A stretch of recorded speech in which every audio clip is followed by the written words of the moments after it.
भगवान से एक चीज मांगो, वह है भगवान की अनपायनी भक्ति।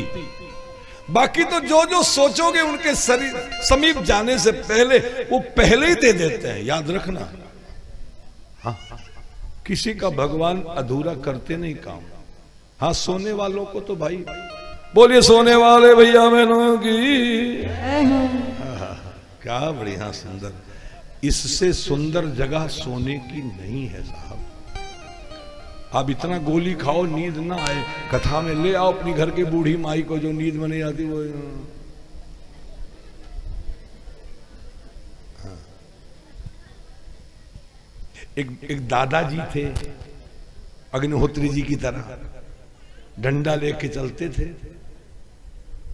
तो नाती से तो बड़ा प्रेम होता दादाजी लोगों को ना, तो दादाजी अपने नाती को साथ में लेके आए और जैसे राजेंद्र वकील साहब टेक लगाए बैठे ना, ऐसे टेक लगा के दादाजी बैठे। महात्मा जी देख करके बहुत विचलित थे, दादाजी सोते हैं और लड़का उनका नाती बगल में था। तो दूसरे दिन जब नाती यहाँ प्रसाद लेने आया तो महाराज ने धीरे से उससे कहा कि दादाजी तुमको कुछ देते हैं? बोले कभी कभी टॉफी देते हैं। तो महात्मा जी ने उसको 5 रुपया दिया, कहा 5 रुपए की टॉफी ले लेना, लेकिन सुनो किस काम के लिए दे रहे हैं मालूम है? नहीं, कल जब आपके दादाजी यहाँ कथा सुनने आए और वो बैठे तो डंडा उनका ऐसे पकड़े रहेंगे, तो जैसे ऐसे करें ऐसे, तो बोले कि गुरुजी ने 5 रुपया दिया था टॉफी के लिए इसलिए हिला रहे। तो दूसरे दिन 10 रुपया दिया दादाजी ने उसको, कहा कि डंडा मत हिलाना, तो डंडा नहीं हिलाया। डंडा नहीं हिलाया तो गुरुजी शाम को जब प्रसाद देने लगे तो बोले आज डंडा क्यों नहीं हिलाया? बोले आप हमको 5 दिए थे, वो 10 रुपया दिए कि डंडा मत हिलाना। श्रोता ज्यादा होशियार है वक्ता से, याद रखना। हाँ? श्रोता घर का काम ज्यादा ज्यादा निपटा के 9:45 बजे चलते हैं, चलो आराम से सोएंगे हो।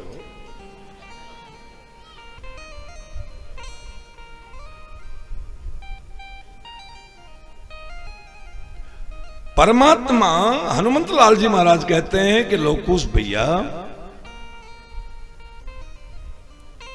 हमने सीता जी का अपराध कर दिया तो प्रभु ने कहा कि रे पगले, इतना भी तुझे ज्ञान नहीं है कि पूरी लंका जली, तेरा बाल मां का नहीं हुआ? तुमने ही हमको सुनाया था कि क्यों नहीं हुआ, और माता सीता की कृपा थी मेरे ऊपर।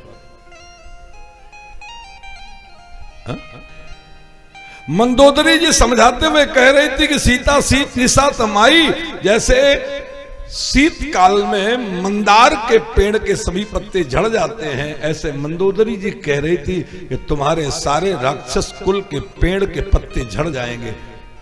तुम्ही ने तो बताया था।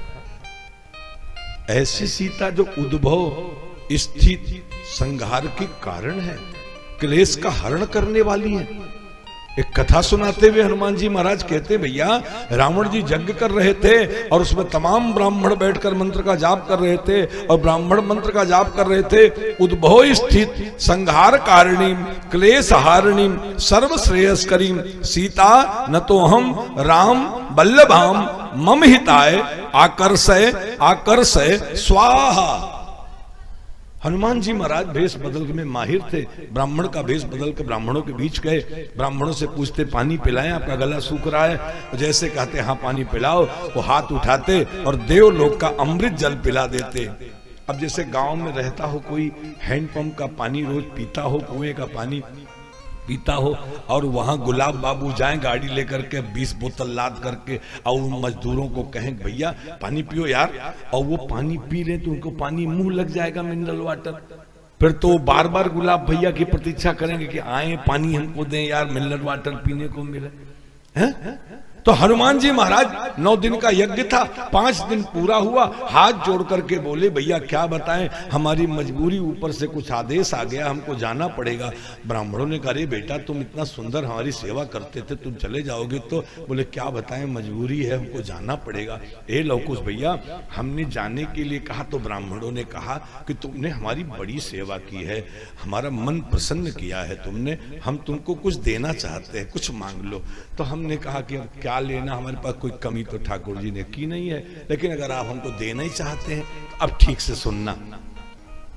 तो आप लोग इतना कर दीजिए, उद्भव स्थित संहार कारणीम क्लेश हारणीम, जो शब्द आप लोग प्रयोग कर रहे हैं सीता जी के लिए, उतना ही कर दीजिए कि आप कहिए उद्भव स्थित संहार कारणीम क्लेश हारणीम की जगह पर धीरे से बोल दिए क्लेश कारणीम सीता न तो हम राम बलधाम रावण हिताया कर से अब वहां हारणीम की जब हमारा क्लेश हरण कर लो मां सीता जी, ये कहने की जगह पर ब्राह्मण जप रहे हैं कि रावण जी की तरफ से जप रहे हैं कि हमारा क्लेश हरण न करो बल्कि हमारे क्लेश के कारण बन जाओ माता सीता।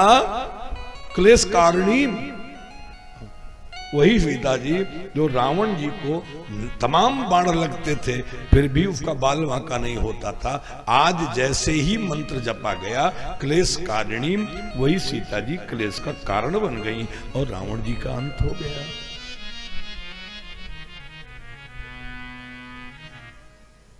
प्रभु श्री राम जी ने हमको समझाया, हनुमान तू भूल गया क्या? जिसके नाम के एक मात्रा का इधर उधर फर्क हो जाने से रावण का साम्राज्य समाप्त हो गया, उस सीता जी ने अपने हाथ से बालू का शिवलिंग बनाकर उसकी उन्होंने मुहूर्त में पूजा की और उस पूजा का मुख्य यजमान मैं था। अरे पगले, तेरी ऐसी मति मर गई थी कि तू उस मूर्ति को पहले हाथ से तुमने उखाड़ने की कोशिश की, हाथ से नहीं उखड़ा तो पूंछ से उखाड़ने की कोशिश की बांध करके। तुझे अपनी पूंछ पर बड़ा अभिमान, तूने लंका इसी पूंछ से जलाई थी, एक मूर्ति नहीं उखड़ी। कम से कम तुझे पता होना चाहिए ये बालू की बनाई हुई मूर्ति तेरी पूंछ नहीं उखाड़ सकी, जिस पूंछ से तू बड़े बड़े राक्षसों को बांधकर आकाश में उछाल दिया करता था। अब भी तुझे ज्ञान नहीं हुआ? भगवान के चरणों में मैं लौट गया। हनुमान जी कहते हैं लवकुश भैया, मैं भगवान के चरणों में लौट गया और मैंने कहा प्रभु अब की बार सर तभी ऊपर उठाऊंगा जब आप मेरे माथे पर हाथ रखकर कहो कि हे हनुमान, आज के बाद किसी प्रकार का कोई अहंकार तुमको स्पर्श नहीं करेगा, तभी मैं ऊपर हाथ सर उठाऊंगा। और तब प्रभु ने कहा हनुमान, हम तुम्हें कहते हैं किसी प्रकार का कोई अहंकार तुम्हारा स्पर्श अब नहीं करेगा, तुम मेरे नित्य पार्षद, मेरे चरणों के नित्य भक्त होकर रहोगे। उसी दिन मुझे भगवान की अहेतु की कृपा मिली जो नहीं मिलनी चाहिए थी। मैंने अपराध किया था। याद रखिए, भगवान अपराधियों पर क्रोध न खाओ, उनको अपराधियों पर भी क्रोध नहीं आता। हनुमान जी ने कितना बड़ा अपराध किया। प्रभु ने जिसकी पूजा की हो, जिसकी स्थापना की हो, उसी को उखाड़ कर फेंकना चाहता था अपने क्रोध में, लेकिन भगवान ने उस पर क्रोध नहीं किया। हनुमान जी महाराज कहते हैं मेरे प्रभु की कथा जो भी भाई बहन मन लगाकर आत्मसात करते हैं, उनके जीवन से दरिद्रता दुख सदा सदा के लिए समाप्त हो जाते हैं। इसलिए शंकर बाबा के पास कोई दुख है क्या? शंकर बाबा का एक बेटा कितना लायक है कि प्रथम पूज्य है, सब लोग उसकी पूजा करते हैं। दुकानदार कहते श्री गणेशाय नमः, बिटिया रानी कापी लिखती तो कहती श्री गणेशाय नमः, कविता लिखने वाला कवि कविता लिखता कहता श्री गणेशाय नमः। बाप केवल एक योग्यता है उनके पास कि वो राम जी की कथा, राम जी के नाम का सुमिरन, ये उनका आहार है। तभी तो कहा जो सुमिरत सिद्ध होए, गणनायक करिवर बदन, करो अनुग्रह सोए, तेरा शुभ गुण सदन। हे प्रभु, हम पर भी वही अनुग्रह कीजिए जो पेट वाले गणेश पर किया, लंबी सूंड वाले गणेश पर किया, वैसे ही अनुग्रह हमारे ऊपर कीजिए, यही मांगो। हाँ, और कुछ नहीं। भगवान को बोलो